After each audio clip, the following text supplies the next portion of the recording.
जम्मू कश्मीर हुकूमत को पता चला है कि 1990 की दहाई में सीआईडी वेरिफिकेशन, सिक्योरिटी क्लियरेंस और उन लोगों को जारी की गई है जो मिलिटेंसी में मुलविस थे। हुकूमत ने अब ऐसे अनासर को कोई सरकारी मुलाजमत, पासपोर्ट, लाइसेंस वगैरह नहीं देने का फैसला किया है। श्रीनगर म्यूनसिपल कॉरपोरेशन में कुछ मिलिटेंटों की तकरीर के हवाले से खुसूसी तफ्तीश जारी है, जिन्हें सीआईडी और पुलिस की जानिब से वेरिफिकेशन जारी की गई। अब सीआईडी स्पेशल ब्रांच ने अपने तमाम यूनिटों को नोटिफिकेशन जारी करते हुए कहा कि जो पथराव, अमन ज़ब्त और सलामती से मुतल्लिक़ जराइम में मुलविस हैं, उन्हें पुलिस या सीआईडी की जानिब से सिक्योरिटी क्लियरेंस नहीं दिया जाए। इसलिए इसके लिए मकामी पुलिस स्टेशनों में सीसीटीवी फुटेज, वीडियो, तस्वीर की जांच करने की हिदायत दी गई है। जम्मू कश्मीर पुलिस के खुफिया विभाग ने बहुत ही बढ़िया अध्यादेश जारी करके देशद्रोही ताकतों, जो देश के खिलाफ षड्यंत्र करने वाले, कानून व्यवस्था में खलल डालने वाले, पत्थरबाजी की घटनाओं को अंजाम देने वाले या आतंकवादियों के मददगार जो देशद्रोही शरारती तत्व हैं, उनके विरुद्ध जबरदस्त अध्यादेश जारी करके उनके पासपोर्ट क्लियरेंस हो, उनकी सरकारी नौकरियां हों अथवा सरकारी प्रोजेक्ट्स जो जम्मू कश्मीर में दिए जाते हैं, अब उनको किसी कीमत पर नहीं मिलेंगे। पासपोर्ट बनाने का काम हो या किसी को सरकारी नौकरी चाहिए या सरकारी प्रोजेक्ट चाहिए, उसको security clearance Jammu Kashmir police के खुफिया विभाग से लेना होगा। और जम्मू कश्मीर पुलिस का खुफिया विभाग पत्थरबाजी की घटनाओं में शामिल या देश के विरुद्ध षड्यंत्र करने वाले किसी भी शरारती तत्व को कोई सिक्योरिटी क्लियरेंस अब नहीं देगा। ये बहुत जबरदस्त पहल कदम जम्मू कश्मीर गृह मंत्रालय ने उठाया है। लेह में दफा 370 के मामले पर करगिल डेमोक्रेटिक अलायंस और लेह की एपेक्स बॉडी की मुश्तरका मीटिंग मुनक्किद हुई। इस मीटिंग में चंद उमूर से मुत्तफाक किया गया। बाद में दोनों कमेटियों ने मुश्तरका प्रेस कॉन्फ्रेंस की। मीटिंग में लद्दाख को रियासत का दर्जा देने, दफा 371 की तर्ज पर आईनी हुकूक फराहम करने, लद्दाख के लिए किसी भी डोमिसाइल को मुस्तरद किया गया और लद्दाख के लिए 2 लोकसभा और 2 राज्यसभा सीट देने की मांग की गई है। केडीए और एपेक्स कमेटी लेह के नुमाइंदों ने हाल ही में वज़ीर दाखिला से मुलाकात की थी।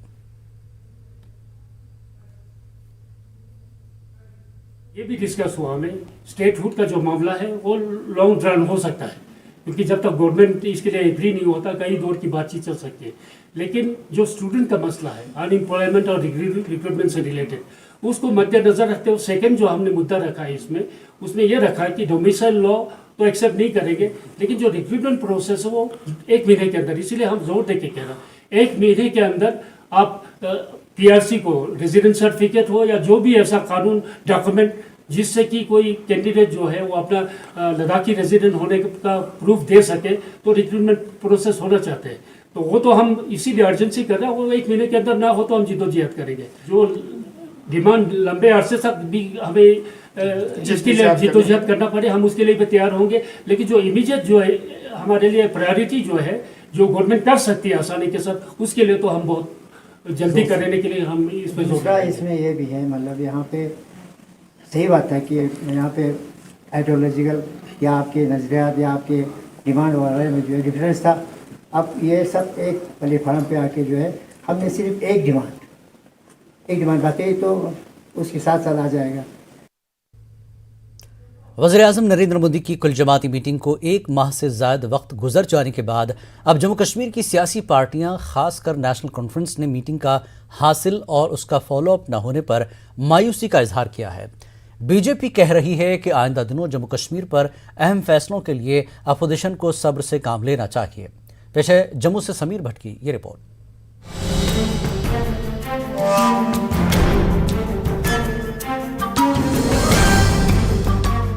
24 जून को वज़ीर-ए-आज़म नरेंद्र मोदी ने जम्मू कश्मीर पर एक अहम मीटिंग की सदारत की थी, जिसमें यूटी की अहम सियासी पार्टियों के नुमाइंदों ने शिरकत की थी।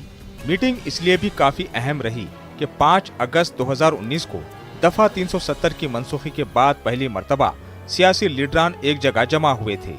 सियासी पार्टियों, खासकर अपोजिशन को इस मीटिंग से कुछ नतीजा बरामद होने की उम्मीद थी। ताहम अपोजिशन को मायूसी हुई। इनका कहना है कि मीटिंग के दौरान वज़ीर-ए-आज़म के साथ उठाए गए मामलों पर किसी फॉलो अप के वो मुंतजिर हैं। साबिक वज़राए आला फारूक अब्दुल्ला और उमर अब्दुल्ला का कहना है कि वो देखना चाहते हैं कि दिल्ली और दिल की दूरी के अल्फाज पर वज़ीर-ए-आज़म और उनकी हुकूमत किस तरह आगे बढ़ती है। अगर जम्मू के अंदर कुछ साथी हैं वो खुश हैं तो लगता है कि सब ठीक है। पुंछ में क्या हो रहा है, कश्तवाड़ में क्या हो रहा है, या दक्षिण मड़वा में क्या हो रहा है, गुरेज तलेल में क्या हो रहा है, नोबडी बॉदर्स।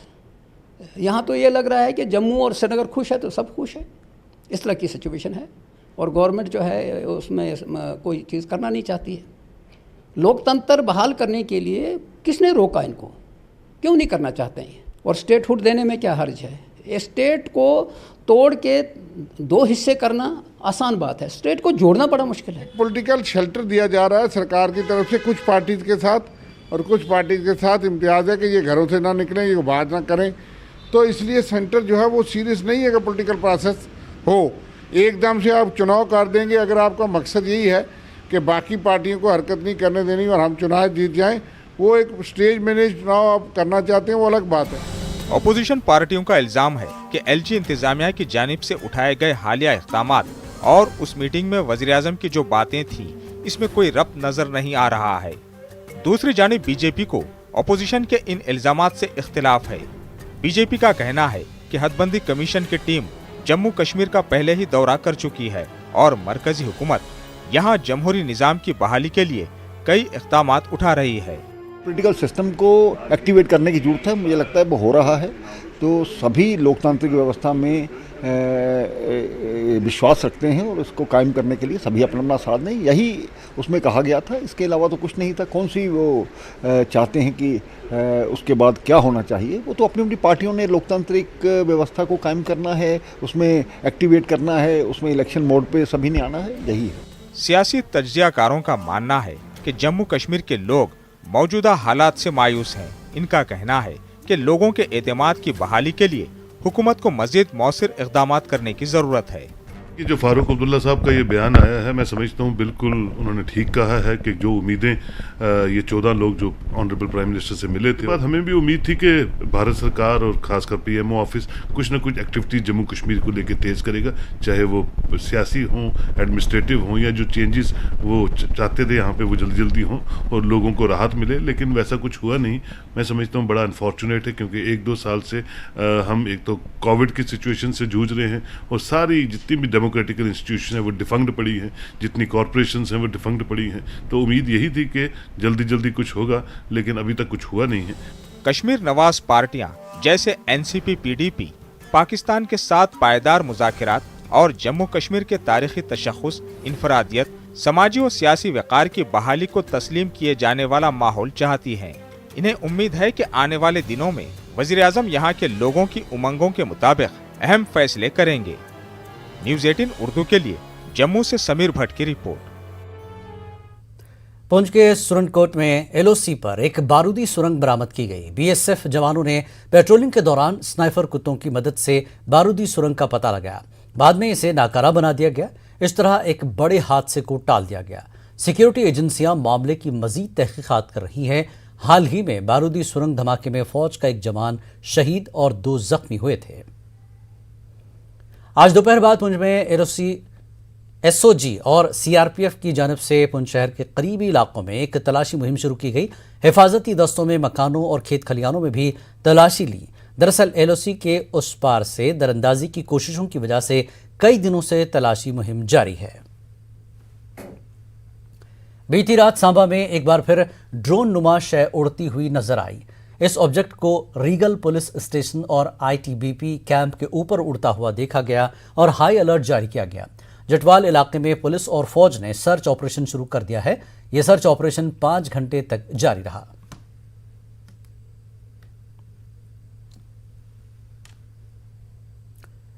बीती देर रात जम्मू पठानकोट कौमी शाहराह पर चेकिंग के दौरान एक ट्रक ड्राइवर ने नाका तोड़ते हुए ट्रक को रेलवे के गेट में घुसा दिया और वहां से फरार हो गया।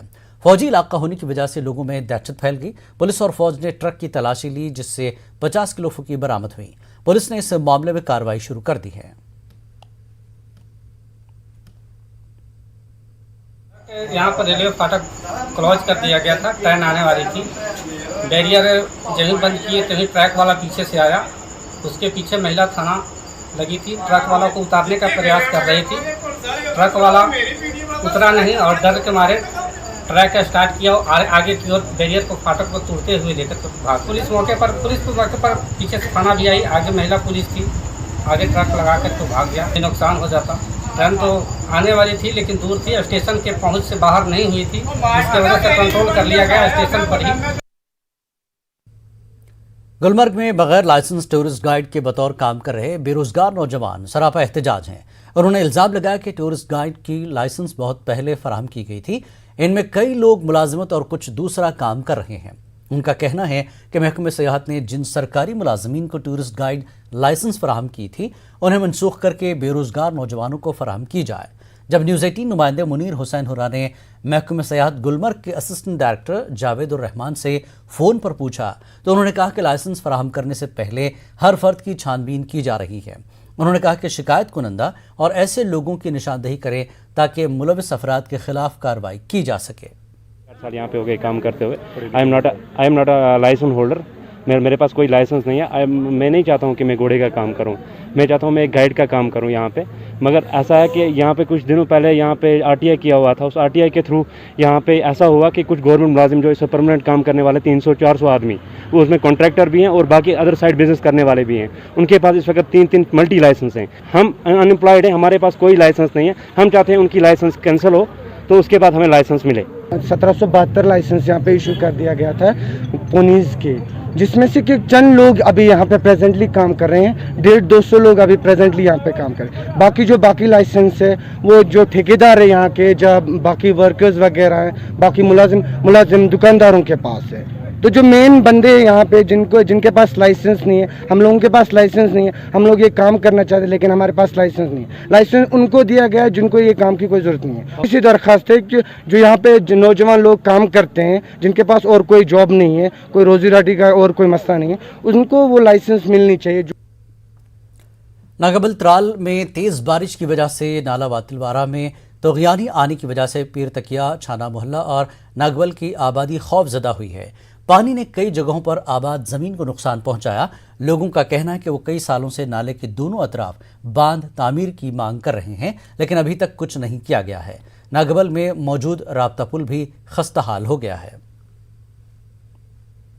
आ रहा है आज इस नाले में तोगयानी आई है और इसने तकरीबन बहुत सारे गाँवों को नुकसान पहुँचाया है, जिसमें तकी, नागबल, छानेपुरा गवर्नमेंट की तरफ से कहीं भी किसी भी तरह फंड का कोई इंतज़ाम नहीं किया गया है। पुल की हालत कैसी है, पिछले 1 साल से ये पुल बिल्कुल खस्ताहाल पड़ा है। हमने बार बार गवर्नमेंट से अपील की है कि भाई इसकी थोड़ी सी मरम्मत कर दो ताकि कोई हादसा ना हो जाए, मगर गवर्नमेंट टच से मस नहीं हो रही है।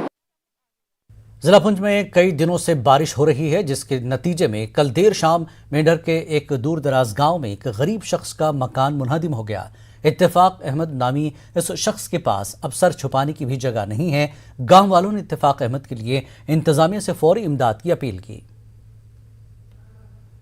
कमरेशन और बारिश की वजह तो नेस नबूद होने और गिरे ने, कोई रहने नहीं, कोई राश नहीं, राती नहीं, कोई इंतजाम नहीं है। मैं तो मेरी डीसी साहब से, जनाब ऑनरेबल लेफ्टिनेंट कर्नल साहब से ये गुजारिश रहेगी कि इनकी इमदाद की जाए, वरना ये कुम्बा जो है वो बेघर हो चुका है और इनके पास रहने के लिए जगह नहीं है। ये अपने भाई के मकान में जो है इन्होंने अपना सामान निकाल के डोडा जिले के पुलडोडा में आज दूसरे रोज भी रेस्क्यू ऑपरेशन अंजाम दिया गया। कल एक लड़की ने कदीम पुल से पानी में छलांग लगा दी थी।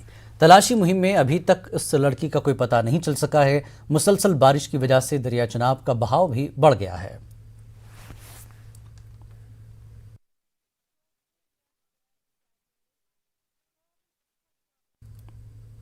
खबरों का सिलसिला जारी रहेगा एक ब्रेक के बाद।